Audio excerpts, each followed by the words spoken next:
Anda pernah punya ide cemerlang, kan? Mungkin ide buat bisnis, atau proyek di kantor, atau mungkin solusi buat masalah sosial di lingkungan Anda. Di sisi lain, kita sering banget lihat nih program percontohan yang sukses besar di satu kota, terus kita mikir, kenapa ini nggak diterapkan di semua tempat? Tapi kita juga sering lihat startup yang didanai jutaan dolar, digempar-gemborkan bakal mengubah dunia, setahun kemudian lenyap gitu aja. Apa sih sebenarnya membedakan ide yang bisa tumbuh besar dengan ide yang ya layu sebelum berkembang? Hari ini kita akan bedah pertanyaan krusial itu. Sumber kita adalah buku The Voltage Effect karya John A. List. Orangnya ini unik sekali, dia seorang ekonom periwaku yang sebagian besar karirnya itu meneliti pendidikan anak usia dini di daerah miskin Chicago. Terus tiba-tiba dia banting setir jadi kepala ekonom di Uber dan Lyft. Nah, pengalaman di dua dunia yang kontras ini, dunia akademis yang idealis sama dunia startup yang brutal, itu memberinya wawasan langka tentang apa yang dia sebut ilmu penskalaan atau scaling. Jadi, mari kita bongkar sama-sama.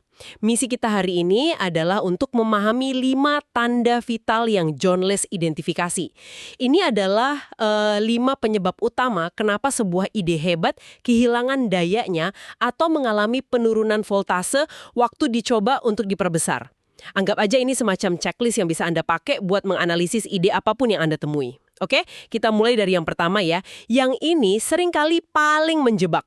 Tanda vital nomor 1 adalah positif palsu. Ini kondisi di mana sebuah ide kelihatannya berhasil pada awalnya, padahal sebenarnya nggak ada daya sama sekali. Dan kita tuh gampang banget tertipu sama ini. Soalnya kita kan pengen banget percaya sama kabar baik ya. Contoh paling klasiknya itu program DARE di Amerika Serikat. Itu singkatan dari Drug Abuse Resistance Education. Anda mungkin pernah dengar. Idenya, polisi berseragam datang ke sekolah buat mengimunisasi anak-anak dari godaan narkoba gitu. Oh, saya ingat itu. Di film-film tahun 90-an sering muncul kan? Kelihatannya program yang bagus banget dan logis. Polisi datang, anak-anak jadi takut, masalah selesai. Tampak kayak sebuah kesuksesan besar kan? Tepat. Dan data awal mendukung itu. Penelitian percontohan di Honolulu dan Los Angeles nunjukin hasil yang positif banget. Berdasarkan data itu, pemerintah langsung gelontorin dana ratusan juta dolar. Program ini meledak, diperluas sampai menjangkau 43 juta anak di seluruh dunia. Dari luar, ini kisah sukses kebijakan publik. Oke, terus di mana letak masalahnya? Kenapa ini disebut positif palsu? Masalahnya adalah program itu sama sekali nggak berhasil. Setelah programnya jalan masif, puluhan studi yang lebih besar dan lebih teliti dilakukan, hasilnya konsisten. DARE itu nggak mengurangi penggunaan narkoba sama sekali. Bahkan ada satu studi yang nemuin efek sebaliknya.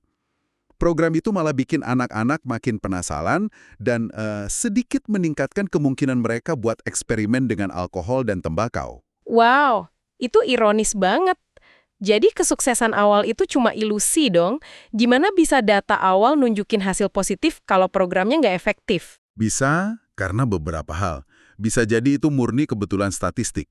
Di kumpulan data manapun, kadang-kadang Anda bakal nemuin pola yang sebenarnya nggak ada. Atau bisa juga karena kesalahan dalam ngambil kesimpulan. Mungkin anak-anak di studi awal itu emang udah punya kecenderungan lebih rendah buat pakai narkoba. Terlepas dari ada atau enggaknya program DARE. Intinya, ide itu nggak pernah punya daya dari awal. Jadi, apa pelajarannya buat kita? Gimana caranya kita bisa menghindari jebakan positif palsu ini? Kuncinya satu, replikasi independen. Jangan pernah bertaruh besar cuma dari satu hasil studi positif. Apalagi kalau studi itu dilakuin sama orang-orang yang punya kepentingan biar idenya berhasil kan? Uji lagi idenya. Uji di tempat lain dengan tim peneliti lain yang netral. Kalau hasilnya tetap positif secara konsisten, nah barulah Anda bisa sedikit lebih yakin kalau dayanya itu memang nyata. Oke, jadi intinya jangan gampang percaya sama satu kesuksesan awal. Tapi ini jadi muncul pertanyaan lain di kepala saya. Misalkan, ya program DARE itu memang terbukti berhasil setelah diuji berkali-kali di Los Angeles. Apa itu jaminan programnya bakal berhasil juga, katakanlah di pedesaan Texas atau di Jakarta? Apa audiens pertama itu selalu mewakili semua orang? Pertanyaan yang bagus banget. Dan itu membawa kita langsung ke tanda vital kedua, yaitu gagal memahami bahwa audiens awal Anda mungkin nggak mewakili populasi yang lebih besar. Ini kesalahan yang sangat-sangat umum di dunia bisnis dan kebijakan. Anda nemu sekelompok kecil orang yang suka produk Anda, terus Anda asumsi semua orang bakal ngerasain hal yang sama. Ada contoh konkretnya nggak? Tentu. John List cerita pengalamannya langsung waktu kerja di Lyft. Timnya mau meluncurkan program keanggotaan, namanya Lifting. Idenya simple. Pelanggan bayar biaya langganan bulanan buat dapat diskon di setiap perjalanan. Mereka jalanin eksperimen besar dengan 1,2 juta pengguna. Data awalnya kelihatan fantastis.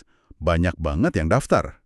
Kedengarannya bagus, pelanggan seneng dapat diskon, Lyft dapat pendapatan langganan. Di mana masalahnya? Masalahnya muncul waktu mereka gali lebih dalam siapa sih sebenarnya yang daftar.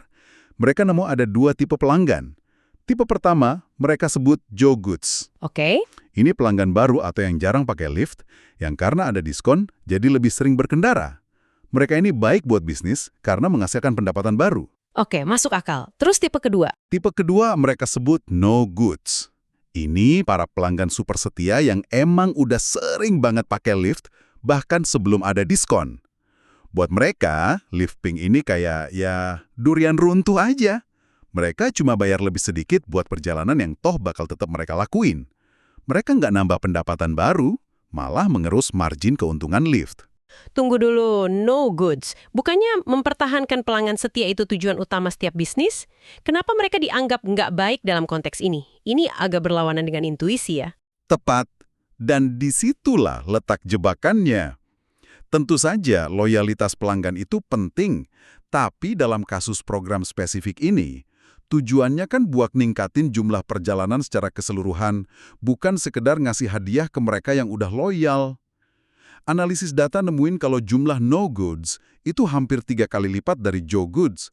Artinya, kalau program ini diluncurkan secara luas, makin banyak anggota yang mereka dapat, makin besar kerugian yang bakal mereka tanggung. Sekarang saya ngerti. Jadi masalahnya bukan soal loyalitas, tapi soal apakah program itu berhasil mengubah perilaku pelanggan jadi lebih menguntungkan buat perusahaan. Audiens awal yang paling tertarik, para pengguna setia, itu ternyata bukan audiens yang bisa bikin program ini berkelanjutan secara finansial. Dianalisis dengan angka ya, tapi gimana kalau masalahnya bukan di data tapi di sihirnya? Sesuatu yang bikin sebuah ide berhasil di awal, tapi nggak bisa difotokopi. Ini membawa kita ke tanda vital ketiga, bergantung pada bahan baku yang nggak bisa diskalakan. Iya, bahan baku di sini nggak selalu berarti bahan fisik ya. Contoh yang pas banget itu kisah jatuh bangunnya kerajaan restoran Jamie Oliver, Jamie's Italian. Anda pasti tahu kan? Tentu saja. Saya ingat restorannya dulu ada di mana-mana, terus tiba-tiba beberapa tahun terakhir banyak yang tutup. Padahal awalnya sukses besar. Sangat sukses. Restoran pertamanya di Oxford jadi hit, konsepnya brilian. Makanan Italia berkualitas tinggi, resep simple yang ngandelin bahan segar, dengan harga yang relatif terjangkau. Didukung nama besar Jamie Oliver, rencananya ya ekspansi global yang masif. Resepnya kan bisa ditiru, bahan bakunya bisa dicari, kokinya bisa dilatih. Harusnya gampang dong diperbanyak, apa yang nggak bisa digandakan? Nah, ini dia. Ternyata ada 2 bahan rahasia yang nggak kelihatan di menu. Bahan rahasia itu adalah manusia. Pertama, direktur pelaksananya waktu itu, Simon Blackden. Dia ini eksekutif veteran yang lihai banget milih lokasi yang tepat, negosiasi sewa, milih mitra waralaba yang andal, dan yang paling penting, menjaga budaya kerja yang positif dan standar kualitas yang tinggi. Jadi dia semacam maestro di balik layar ya. Lalu yang kedua? Yang kedua, ya Jamie Oliver sendiri. Di masa-masa awal, keterlibatannya masih intens banget. Dia sering datang, ngawasin dapur, mastiin semuanya jalan sesuai visinya. Kombinasi kejeniusan operasional Blackden dan sentuhan magis Oliver inilah bahan baku yang bikin restoran-restoran awal itu begitu istimewa. Tapi waktu rantainya berkembang terlalu cepat, ke puluhan, lalu ratusan lokasi, dan Blackden akhirnya pergi, kedua bahan baku ini jadi langka. Anda nggak bisa mengkloning Simon Blackden atau Jamie Oliver buat setiap restoran. Jadi pengawasan kualitas jadi longgar, budaya kerjanya menurun, dan akhirnya kualitas makanannya juga ikut turun. Mereka mencoba menskalakan resep, tapi gagal menskalakan manusianya. Tepat sekali. Keahlian unik dan kepemimpinan karismatik itu bahan baku yang sulit banget, bahkan mustahil buat diskalakan. Kesuksesan awal mereka terlalu bergantung pada individu-individu luar biasa yang nggak bisa digandakan. Oke, ini bagian yang menurut saya paling melawan logika. Tanda vital keempat ini disebut efek samping tak terduga, atau dalam istilah ekonominya spillovers. Ini adalah ketika sebuah ide yang bagus dan tujuannya mulia, pas diterapkan dalam skala besar, justru memicu konsekuensi yang nggak diinginkan dan jadi bumerang. Contoh paling terkenalnya bakal bikin Anda mikir 2 kali. Ini soal peraturan keselamatan mobil.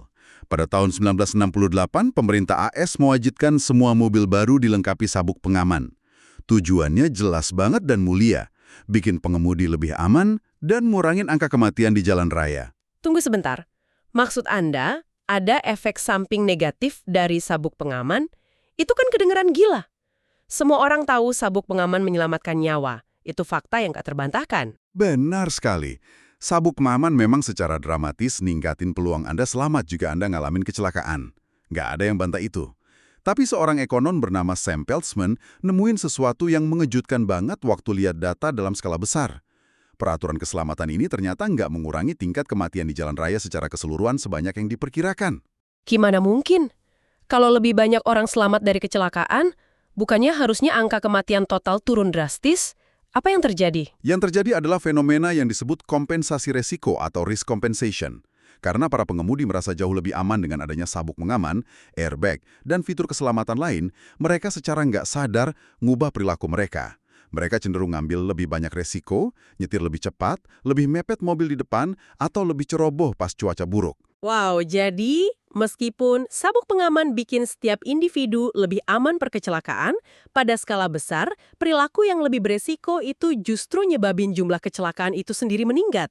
Tepat, keuntungan keselamatan dari satu sisi, sebagian besar kehapus sama kerugian tak terduga dari perilaku manusia di sisi lain. Bahkan, Peltzman menemukan, sementara jumlah kematian pengemudi sedikit turun, jumlah kematian pejalan kaki dan pengendara sepeda yang ditabrak mobil justru meningkat. Para pengemudi yang merasa aman ini seolah-olah mengekspor resiko ke orang lain di jalan. Ini benar-benar membuka mata ya. Artinya, waktu kita memperbesar sebuah ide, kita nggak bisa cuma mikirin dampak langsungnya aja. Kita harus mikirin gimana seluruh sistem, dalam hal ini ya, semua pengguna jalan bakal bereaksi dan beradaptasi sama perubahan itu. Dan akhirnya kita sampai di tanda vital kelima, yang ini mungkin yang paling mendasar, paling klise tapi seringkali jadi penghalang utama, biaya. Apakah hitung-hitungannya masuk kalau ide Anda dijalanin dalam skala besar? Ini adalah jebakan biaya, dan agak kisah tragis dari sebuah perusahaan rintisan bernama Arivale yang bisa jadi pelajaran. Arivale ini punya ide yang revolusioner banget di bidang kesehatan. Mereka nawarin layanan kesehatan ilmiah yang personal. Jadi, gabungan analisis genetik lengkap, data biomarka dari darah Anda, sama bimbingan kesehatan pribadi dari seorang pelatih profesional. Tujuannya buat ngoptimalin kesehatan Anda dan mencegah penyakit. Itu kedengarannya kayak masa depan dunia kesehatan. Idenya terbukti secara ilmiah, target pasarnya luas, siapa sih yang nggak mau lebih sehat? Dan kayaknya nggak ada efek samping negatif, ini kan resep pasti buat sukses. Kok bisa gagal? Mereka bangkrut. Penyebabnya satu kata, biaya. Harga awal buat layanan mereka itu $3.500 per orang. Wow, mahal banget. Tapi kan banyak teknologi yang awalnya mahal banget. TV layar datar dulu harganya ratusan juta, ponsel pertama juga. Kenapa Arivale nggak bisa ngelakuin hal yang sama, nunggu biayanya turun seiring waktu? Pertanyaan bagus.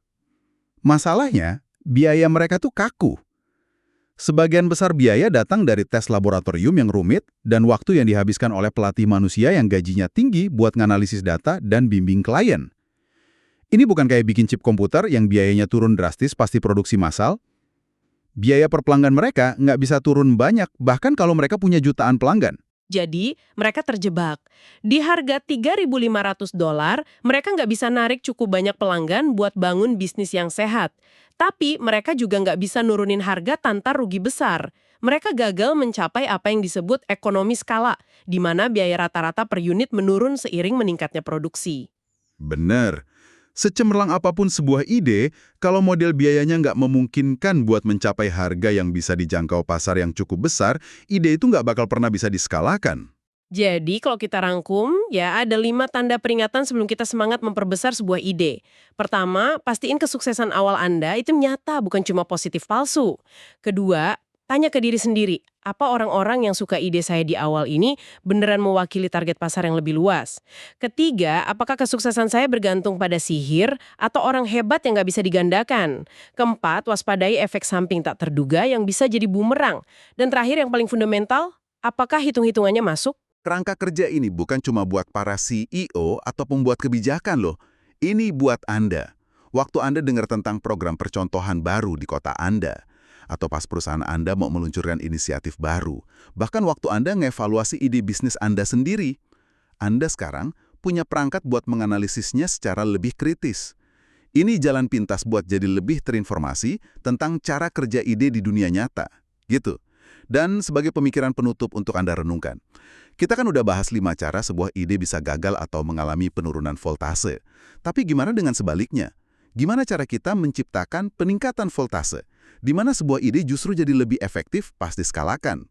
Salah satu kuncinya, menurut John List, ada di insentif. Ternyata secara psikologis, manusia itu jauh lebih termotivasi buat menghindari kerugian daripada buat dapat keuntungan yang nilainya setara. Gimana kalau kita bisa merancang kebijakan atau produk di sekitar prinsip psikologis yang kuat ini?